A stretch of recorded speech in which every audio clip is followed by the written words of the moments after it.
Hello दोस्तों, आज हम आपको ऐसी मूवी की स्टोरी बताने जा रहे हैं जो कि एक रियल लाइफ स्टोरी है।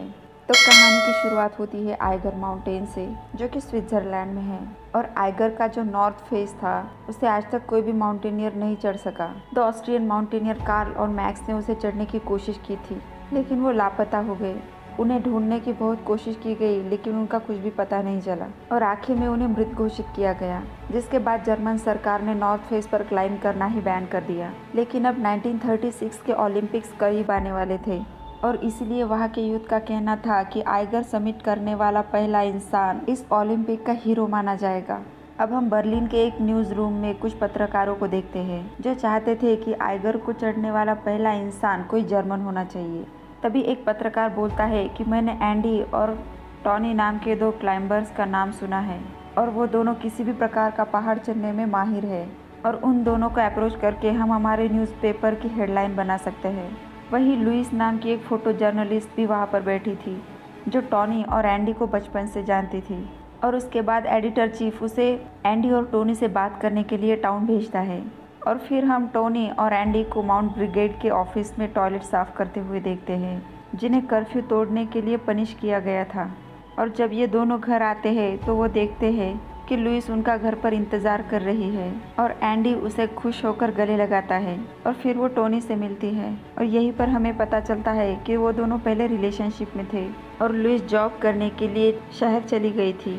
और फिर वो तीनों बार में जाते हैं और लुइस उन्हें बताती है कि ओलंपिक्स करीब आ रहे हैं और कुछ क्लाइंबर्स आइगर पर चढ़कर इतिहास में अपना नाम लिखना चाहते हैं। लेकिन मैं चाहती हूँ कि ये काम तुम दोनों सबसे पहले करो, ताकि पूरा जर्मनी तुम दोनों को सम्मान से देखे। एंडी इसके लिए फट से मान जाता है, लेकिन टॉनी आइगर की सच्चाई जानता था और वो कहता है कि तुमने कार्ल और मैक्स के बारे में तो सुना ही होगा। वो दोनों फर्स्ट क्लास क्लाइंबर होते हुए भी पीक तक नहीं पहुंच पाए थे। वहाँ बहुत खतरा है, इसलिए मैं ये पहाड़ नहीं चढ़ूंगा। लेकिन अगले ही दिन टोनी अपना मन बदल लेता है और एंडी की जिद की वजह से उस पहाड़ पर चढ़ने के लिए राजी हो जाता है। और वो दोनों छुट्टी लेने के लिए ऑफिस में जाते हैं और उनका ऑफिसर छुट्टी देने के लिए साफ मना कर देता है। और फिर वो दोनों अपनी नौकरी से इस्तीफा दे देते हैं और अपनी साइकिल उठाकर वहाँ से अपने घर आ जाते हैं। अब ये दोनों घर आकर अपना सामान पैक करते हैं और अपनी साइकिल से स्विट्ज़रलैंड के लिए निकल जाते हैं, जो कि 700 किलोमीटर दूर था। दूसरी तरफ लुइस और उसके बॉस को पता चलता है कि दो ऑस्ट्रियन क्लाइंबर्स आइगर के नॉर्थ फेस पर चढ़ाई करने वाले हैं, इसलिए वो उनका इंटरव्यू लेने के लिए लुइस को लेकर स्विट्ज़रलैंड आते हैं और वो लोग एक फर्स्ट क्लास होटल में स्टे करते हैं। दूसरी तरफ टॉनी और एंडी 2 दिन के अपने साइकिल के सफ़र के बाद स्विट्ज़रलैंड पहुंच जाते हैं और देखते हैं कि वहां पर कुछ प्रोफेशनल क्लाइंबर्स पहले से ही आ चुके हैं, जिसके बाद ये लोग भी अपना टेंट लगाना शुरू करते हैं। शाम होने के बाद ये दोनों ऑस्ट्रियन क्लाइंबर्स एडी और बिली से मिलते हैं और साथ में डिनर करते हैं। और सुबह होते ही टॉनी क्लाइंबिंग की तैयारी करने लगता है। वो पहले खाना और कुछ ज़रूरी सामान लेकर पहाड़ पर चढ़ जाते हैं और उसे सुरक्षित जगह पर रखकर वापस आ जाते हैं। जब वो नीचे आ जाते हैं तो देखते हैं कि लुइस और उसका बॉस क्लाइंबर्स का इंटरव्यू ले रहे हैं। लुइस यहाँ एंडी और टॉनी को देखकर सरप्राइज हो जाती है, क्योंकि टॉनी ने यहाँ पर आने से साफ मना कर दिया था। और फिर एडिटर उन दोनों क्लाइंबर्स को अपने साथ डिनर के लिए इनवाइट कर देता है और ये सभी लोग यहाँ पर खाना खाते हैं। यहाँ से जाने से पहले टॉनी लुइस से मिलता है और उसे वो डायरी देता है जो क्लाइंबिंग के वक्त वो अपने साथ रखता था, लेकिन इस बार उसका लौटना कंफर्म नहीं था। इसीलिए वो चाहता था कि अगर कल को उसे कोई खो जाए तो कम से कम उसकी यादें तो लुइस के पास रह जाए। अब यहाँ पर लुइस इमोशनल हो जाती है और कहती है कि मैं तुम्हारे वापस लौटने का इंतज़ार करूंगी। और फिर टेंट में आकर वो एंडी को जगाता है और मौसम साफ होने के कारण वो आधी रात को ही चढ़ाई शुरू कर देते हैं। तभी ऑस्ट्रियन क्लाइंबर्स भी जाग जाते हैं और वो भी अपनी चढ़ाई शुरू कर देते हैं। अब सुबह के टाइम वो वहाँ पर पहुँचते हैं जहाँ पर उन्होंने अपना खाना रखा था। अब जब एंडी पिटॉन फिट कर रहा होता है तभी कुछ पत्थर टूटकर नीचे गिरने लगते हैं, जिनमें से एक पत्थर उस ऑस्ट्रियन क्लाइंबर्स हेनरी के सर पर लगता है और वो काफ़ी जख्मी हो जाता है। तब उसका पार्टनर एडी उसे वापस चलने के लिए कहता है, लेकिन विली नीचे जाने के लिए साफ मना कर देता है। फिर एंडी उन्हें अपने पीछे आने से मना करता है और उनसे कहता है कि तुम लोग किसी दूसरे रास्ते से क्लाइंबिंग करो, लेकिन वो लोग उसी रास्ते से उनके पीछे आते हैं। अब 2800 मीटर ऊपर आने पर उन्हें एक और मुश्किल का सामना करना पड़ता है। यहाँ से माउंटेन एकदम सीधा था और ऊपर चढ़ने का कोई रास्ता नहीं था, इसीलिए उन्हें पहाड़ के दूसरी साइड से चलना होगा। अब एंडी रस्सी से नीचे लटक कर पहाड़ के दूसरी साइड जाने की कोशिश करता है ताकि वो उस तरफ रस्सी बांधकर एक नया रास्ता बना सके। पहाड़ से लटक कर दूसरी तरफ जाकर पिटौन बांधने में एंडी माहिर था, लेकिन बहुत कोशिश करने के बाद आखिर में एंडी पहाड़ के दूसरी तरफ पहुंच ही जाता है और वहां पर रस्सी बांधकर एक नया रास्ता बना लेता है। जिसके बाद टॉनी उन ऑस्ट्रियन क्लाइंबर्स को भी अपनी टीम ज्वाइन करने के लिए कहता है और फिर वो ऑस्ट्रियन क्लाइंबर्स भी इनके पीछे आ जाते हैं। और जब एंडी रस्सी वापस से खींचने लगता है तब टॉनी उसे ये रस्सी यहीं पर छोड़ने के लिए कहता है, क्योंकि बाय चांस अगर उन्हें वापस लौटना पड़ा तो वो इसी रास्ते से जा सकते हैं। लेकिन एंडी को पूरा भरोसा था कि वो लोग समिट तक ज़रूर पहुंच जाएंगे, इसलिए वो उस रस्सी को निकाल लेता है। और अब चारों क्लाइंबर्स चढ़ते चढ़ते सेकंड आइस वॉल तक पहुंच जाते हैं, जो कि 3100 मीटर की ऊंचाई पर थी। और अब शाम के 8 बज चुके थे और इसीलिए वो आराम करने के लिए एक क्लिफ में रुकते हैं। टॉनी को लगता है कि अगर सब कुछ ठीक रहा तो हम कल चढ़ाई पूरी कर लेंगे। फिर अगली सुबह जब इनकी नींद खुलती है तो इन्हें काफ़ी ठंड का सामना करना पड़ता है और साथ ही इनके आसपास घना कोहरा जम चुका था। और अब टोनी समझ जाता है कि यहाँ पर कभी भी बर्फीला तूफान आ सकता है और बिना समय गंवाए वो लोग आगे बढ़ते हैं। लेकिन बिली की हालत काफ़ी बिगड़ चुकी थी, उसके सर से खून बह रहा था और उसे ऊपर चढ़ने में काफ़ी परेशानी हो रही थी। नीचे सभी पत्रकार दूरबीन से उन पर नज़र रखे हुए थे। अब क्लाइंबिंग करते हुए एंडी को एक बर्फ़ में दबा हुआ बैकपैक मिलता है, जो उनसे पहले यहाँ पर आए क्लाइंबर्स का था। और एंडी को लगता है कि इसके अंदर उनके ज़रूरत का सामान हो सकता है, इसलिए वो खोदना शुरू करता है। फिर बाद में इन्हें पता चलता है कि वो कार्ल या मैक्स में से किसी एक की बॉडी है, जिसके बाद ये तीनों उस माउंटेनियर की बॉडी को बाहर निकालते हैं। बॉडी को बाहर निकालकर वो उसके लिए प्रार्थना करते हैं, जिसके बाद वो उस बॉडी को पहाड़ से नीचे ढकेल देते हैं और उसके बाद अपनी चढ़ाई फिर से शुरू करते हैं।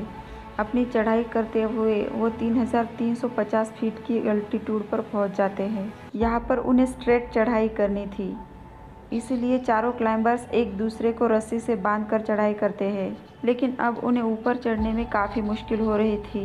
बिली को चोट लगने के कारण वो काफ़ी थक चुका था और ऊपर चढ़ना उसके लिए नामुमकिन हो गया था और वो नीचे गिर जाता है। बिली के साथ एडी भी नीचे गिर जाता है। तभी बिली का पैर एक दरार में फंस जाता है और वो दर्द के मारे जोर जोर से चिल्लाने लगता है। लेकिन टॉनी और एंडी अभी भी रस्सी को संभाले हुए थे। अब एडी रस्सी से चढ़कर बिली तक पहुंच जाता है। बिली का पैर क्लिफ में फंसकर टूट चुका होता है। अब चारों का एक साथ ऊपर जाना इम्पॉसिबल था। अब टॉनी और एंडी के पास 2 रास्ते थे, या तो वे ऑस्ट्रियंस को छोड़कर समिट की तरफ बढ़े या फिर बिली को लेकर नीचे जाए। एंडी कहता है कि हम यहाँ पर समिट के लिए आए हैं, इसलिए हम आगे बढ़ेंगे। लेकिन टॉनी कहता है कि बिली को डॉक्टर की सख्त ज़रूरत है, वरना बिली की जान चली जाएगी, इसलिए हम बिली को लेकर नीचे जाएंगे। एंडी कहता है कि हम पीक के बहुत नज़दीक है और अगर आज हम नीचे चले गए तो शायद ज़िंदगी में हमें दोबारा ये मौका ना मिले। टॉनी एंडी को समझाता है कि यहाँ पर 2 इंसानों की जान का सवाल है और कोई भी समिट इंसानियत से बढ़कर नहीं होता, इसलिए आखिर में वो बिली को नीचे ले जाने का फैसला करते हैं। अब शाम होते होते यहाँ पर तेज बर्फबारी शुरू हो जाती है। फिर वो लोग यहाँ एक दरार में रुककर रात बिताते हैं और अगली सुबह फिर से बिली को नीचे उतारने की कोशिश शुरू हो जाती है। लेकिन मौसम काफ़ी बिगड़ चुका था और धीरे धीरे उनके चारों तरफ बर्फ़ जमने लगती है। पूरे दिन में ये लोग कुछ मीटर ही नीचे आ पाते हैं। अब अंधेरा होने से पहले ये लोग 3170 मीटर की ऊंचाई पर रुकते हैं। यहाँ पर आते आते इनकी सभी सप्लाईज भी ख़त्म हो चुकी थी और तूफान भी बहुत ज़ोर से शुरू हो चुका था। दूसरी तरफ लुइस एंडी और टॉनी को लेकर काफ़ी परेशान हो रही थी, इसीलिए वो आइगर वैंड स्टेशन पहुँचती है, जो कि 2865 मीटर की ऊंचाई पर बनाया गया था। वो यहाँ से एंडी और टॉनी को ज़ोर ज़ोर से आवाज़ देती है। एंडी उसकी आवाज़ सुन लेता है और कहता है कि हम लोग जल्दी ही नीचे आ रहे हैं। अब वो लोग उस पॉइंट पर पहुँच जाते हैं जहाँ से उन्हें पहाड़ से दूसरी तरफ जाना है, लेकिन उस तरफ जाने के लिए रस्सी नहीं थी, जिसे टॉनी ने एंडी से खोलने के लिए मना किया था।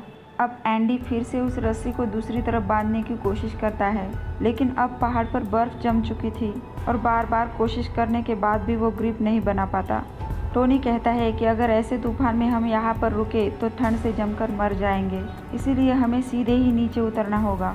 अब ये लोग विली को सबसे पहले नीचे उतारने का फैसला करते हैं और इससे पहले कि विली नीचे आ जाता, ऊपर से एवलांच आ जाता है जो एंडी को अपनी चपेट में लेता है और उसके बाद ऑस्ट्रियन क्लाइंबर कचर पत्थर से टकराकर उसकी वहीं पर मौत हो जाती है। दूसरी तरफ एंडी चोट लगने की वजह से बेहोश हो चुका था और विली भी उसी रस्सी से नीचे लटका हुआ था। ऊपर टोनी अभी भी उस रस्सी को पकड़े हुए था। थोड़ी देर में एंडी को होश आ जाता है और वो रस्सी के सहारे ऊपर चढ़ने की कोशिश करता है और वो देखता है कि विली की भी मौत हो चुकी है। अब जिस लास्ट पिटॉन से रस्सी बंधी हुई थी वे भी बाहर आने लगती है। टोनी उसे बार बार फिक्स करने की कोशिश करता है, लेकिन एंडी जानता था कि एक सिंगल पिटॉन 4 क्लाइंबर्स का वेट नहीं सहन कर सकती और इस कोशिश में उसके दोस्त की भी जान जा सकती है। और फाइनली वो टोनी को बचाने के लिए चाकू से रस्सी को काट देता है और अपने दोस्त को बचाने के लिए अपनी जान कुर्बान कर देता है। ये देखकर टोनी फूट फूट कर रोने लगता है। टोनी समझ नहीं पाता कि अब वो क्या करे। फिर टोनी ठंड से बचने के लिए अपना स्लीपिंग बैग निकालने लगता है ताकि वो यहाँ पर रुककर रेस्क्यू टीम के आने का इंतज़ार कर सके, लेकिन हड़बड़ाहट में उससे वो बैग भी नीचे गिर जाता है और अब उसके पास ठंड से बचने का कोई भी रास्ता नहीं था। और अब टोनी मदद के लिए ज़ोर ज़ोर से चिल्लाने लगता है। लुइस उसकी आवाज़ सुन लेती है और वो टोनी को बचाने के लिए नीचे से रेस्क्यू टीम को बुला लाती है। ये लोग टनल वाले रास्ते से होकर आगे बढ़ते हैं और उन्हें टोनी की लोकेशन का पता चल जाता है, लेकिन इस तेज़ तूफान में उसे रेस्क्यू करना पॉसिबल नहीं था और इसीलिए ये लोग तूफान के थमने का इंतज़ार करते हैं। और उधर टोनी कहता है कि प्लीज़ मुझे लेने वापस आ जाओ, मैं मरना नहीं चाहता। और फिर लुइस टनल से बाहर आ जाती है और कहती है कि तुम अकेले नहीं हो, हम सुबह होते ही तुम्हें रेस्क्यू कर लेंगे। और वो खुद भी उस तूफान में रात भर बाहर बैठी रहती है। अब जब सुबह होती है तो तूफान थम चुका था। रेस्क्यू टीम एक बार फिर टोनी को बचाने की कोशिश में लग जाती है। टोनी रात भर की ठंड झेलने के बाद भी अभी भी जिंदा था, लेकिन वो पूरी तरह से बर्फ में जम चुका था। लेकिन रेस्क्यू टीम अभी भी उसके पास नहीं पहुंच पा रही थी, इसलिए वे उसे एक रस्सी नीचे फेंकने के लिए कहते हैं। और अब टोनी के पास इतनी लंबी रस्सी नहीं थी, जिसके बाद रेस्क्यू टीम टोनी को रस्सी को खोलकर एक लंबी रस्सी बनाने को कहते हैं। वही टोनी को हाथ भी हिला पाना मुश्किल हो रहा था, लेकिन फिर भी वो अपने दांतों से उस रस्सी को खोलता है और उसे जोड़कर नीचे फेंकता है। और अब रेस्क्यू टीम उस रस्सी से एक मजबूत रस्सी को बांधकर टोनी को उस रस्सी को खींचने को कहते हैं, लेकिन ये लोग ऊंचाई का सही अनुमान नहीं लगा पाते और 2 रस्सियों को जोड़कर भी उसकी लंबाई कम पड़ जाती है, जो ग्राउंड से अभी भी कई मीटर ऊपर थी। उधर टोनी सब कुछ फिक्स करके धीरे धीरे नीचे उतरने लगता है और लुइस उसे नीचे आता देख बहुत खुश हो जाती है। जब वो रेस्क्यूअर से कुछ मीटर ऊपर होता है तभी रस्सी में लगी नॉट उसके हुक में फंस जाती है और वो नीचे नहीं आ पाता और ऊंचाई पर होने के कारण रेस्क्यू टीम भी उसकी कोई मदद नहीं कर पाती। अब उसे उतारने का एक ही रास्ता था कि टोनी किसी तरह खुद ही उस नॉट को निकाले, लेकिन टोनी की बॉडी पूरी तरह से जम चुकी थी और काफ़ी कोशिश करने के बाद भी वो उस नॉट को नहीं निकाल पाता और अब वो बीच में ही लटके हुए था। तभी लुइस थोड़ा ऊपर जाकर टोनी का हौसला बढ़ाने की कोशिश करती है, लेकिन टोनी के लिए उसके हाथ हिला पाना भी मुश्किल था। और टोनी कहता है कि लुइस मुझे बहुत ठंड लग रही है और वो अपनी आखिरी सांस लेते हुए दम तोड़ देता है। लुइस टोनी को पसंद करती थी और पूरी लाइफ उसके साथ बिताना चाहती थी, लेकिन वो चाहकर भी टोनी को नहीं बचा पाई और टोनी की मौत का यह दर्दनाक हादसा इतिहास में हमेशा के लिए दर्ज हो जाता है। और रियल में टोनी की लाश 3 दिनों तक ऐसे ही लटकी रही थी और 3 दिन के बाद टोनी के बॉडी को रेस्क्यू किया गया था। दोस्तों, ये पूरी मूवी 1936 में हुई सच्ची घटना पर आधारित है, जिसमें टोनी कूट्स और एंडी हिंटरस्टॉइजर दोनों ने मिलकर आइगर के नॉर्थ फेस को समिट करने की कोशिश की, लेकिन अनलकीली दोनों ही मारे गए। और इन्हीं का रूट फॉलो करके ऑस्ट्रियन और जर्मन क्लाइंबर्स ने 1938 में आइगर के नॉर्थ फेस को फर्स्ट टाइम समिट करने का रिकॉर्ड बना दिया। तो दोस्तों, वीडियो अच्छी लगी हो तो लाइक ज़रूर करें और हमारे चैनल को सब्सक्राइब करना ना भूलें।